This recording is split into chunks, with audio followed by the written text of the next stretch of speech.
Hey everyone, welcome back to the channel.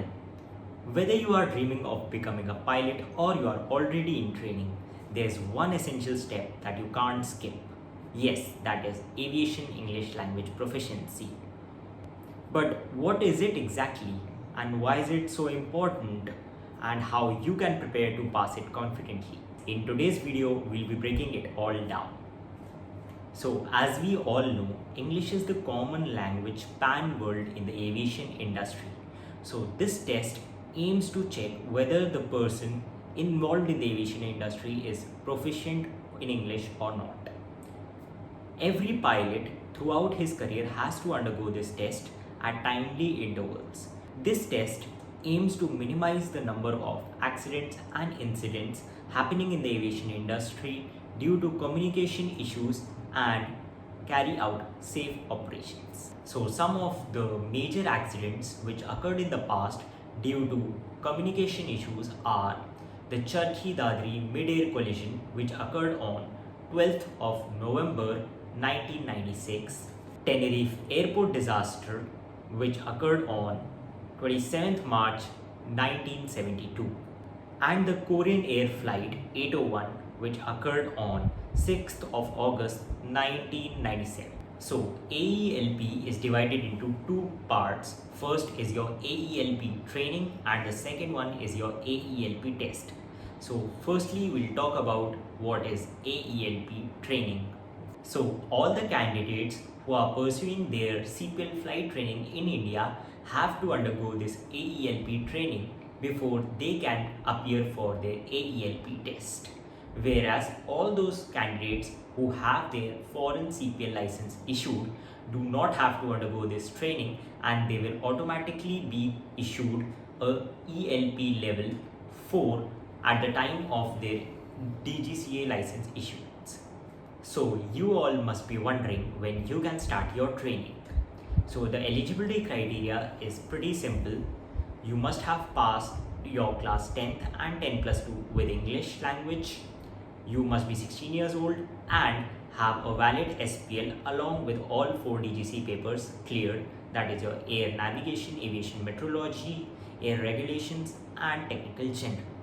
If you have all these points ticked, then congrats, you are eligible for your training to get started with. It consists of 30 hours of offline or online video recorded sessions wherein your attendance is compulsory, and these will be interactive sessions between you and the trainer wherein they will guide you about all the 4 parts of the AELP test. And at the end of 30 hours, they will issue a training certificate to you which will make you eligible for your AELP test. And my personal recommendation would be you can start your training once you start your night flying, as it will give you ample amount of time in the day to attend these sessions. And if you already have a license issued with ELP level 4 and above, then you don't need to appear in your ELP training again. So now let's talk about AELP test. So the test will be a face-to-face 10 to 20 minutes interview at a DGCA approved center. It comprises of 4 parts. The first one is your introduction, wherein you'll have to speak about yourself for 1 to 2 minutes. Then comes the reading part, wherein a book will be kept in front of you and you will be asked to read a certain paragraph from any of the random pages which they will tell you. The third part will be your listening skills, wherein you will be made to hear 2 different audio clips twice, and then they will ask you to either interpret and reiterate in normal English, or they can ask you to give a proper RT reply related to the situation. Then the fourth part comes wherein a picture will be shown to you and you will be given 1 minute to prepare, and then you have to speak on any topic related to that image for the next 1 minute.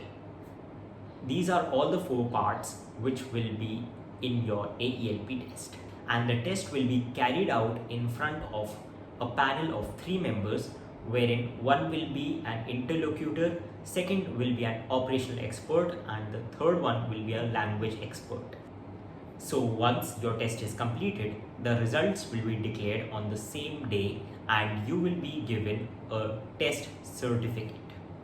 Then mostly the institution will ask you to send them a scanned copy of your training and test certificate, which they will upload it on EGCA from their end. And if they don't, then probably you will have to upload the copy of training and test certificate on EGCA once you apply for your CPL. So your AELP test score can range from 1 to level 6.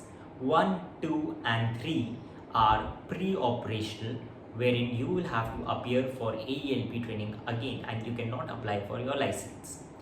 Level 4, 5 and 6 are considered as operational and you can apply for your CPL or continue with the privileges of your license.